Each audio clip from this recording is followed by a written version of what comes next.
that we might know the things that are freely given to us of God. So there's a spirit that has to reveal our consciousness to that which has been freely given to us. Now note this: if that thing was not part of the purpose, then it was not a priority unto God. And that's why Matthew 6:33 says what? That seek ye first the kingdom of God and his what? Righteousness, then all this shall be added. There is a priority conversation. So you are praying, God, give me food. But you see, God is looking at food. He's looking at a generation that must be saved. God, give me what? House rent.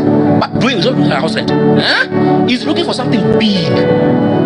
And I've told you before, until you have to expand your kind of consciousness, there's a level and a step you cannot take with God. The only place you shall be with God is to be sustained in the place whereby children are given food. And you see, God has no problem sustaining you there.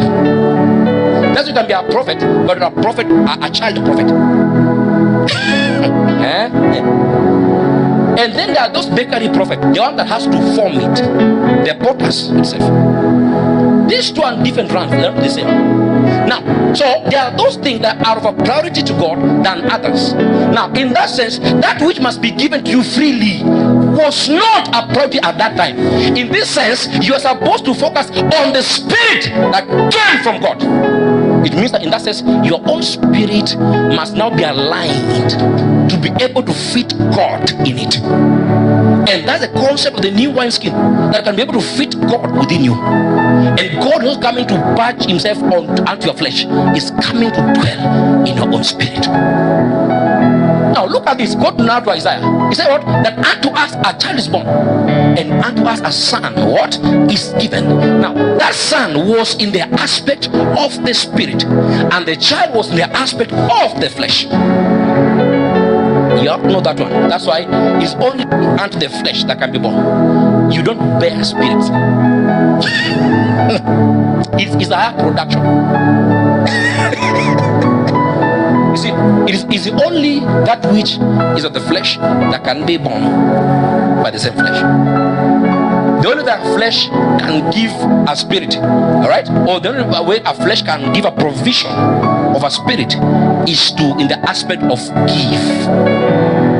That's why in that sense, and what a son was given. Now that son could not be born because it was a spirit.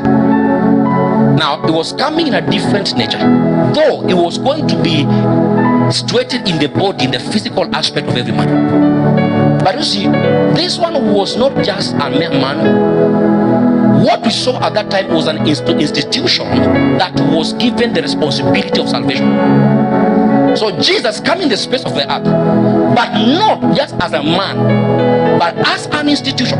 That salvation must be found through him. And that's why there had to be a physical death for spiritual life to be sustained. That man died in the spirit. And I've told you the aspect of the character of that man. Say what? The day shall eat of this tree, you shall surely what? Die.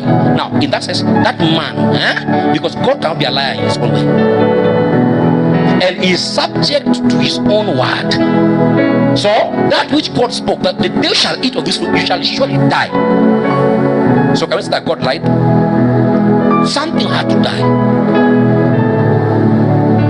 And now, what connected this man to God? And I've talked about that one before. That character of God, that bridge between man and God, that bridge was broken.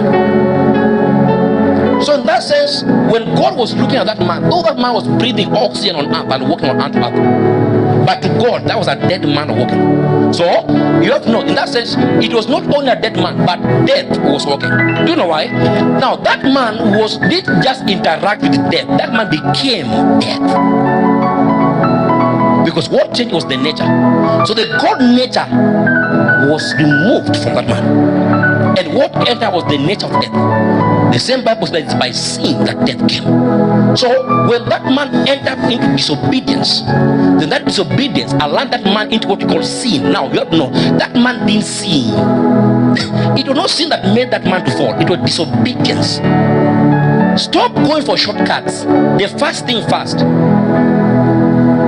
The instruction of God was not obeyed. So disobedience made this man to fall. And by that fall, he entered into the space of what we call sin. that sin opened up a portal of what we call death. So death was already existing somewhere. It had not yet accessed the space of the earth. And that man fell into disobedience and entered what we call sin. Now that disobedience was the part of the temptation that Adam had to go through. The same way the last Adam went through his own temptation. That the day he had prayed and fasted for 40 days and 40 nights, then eventually the devil came.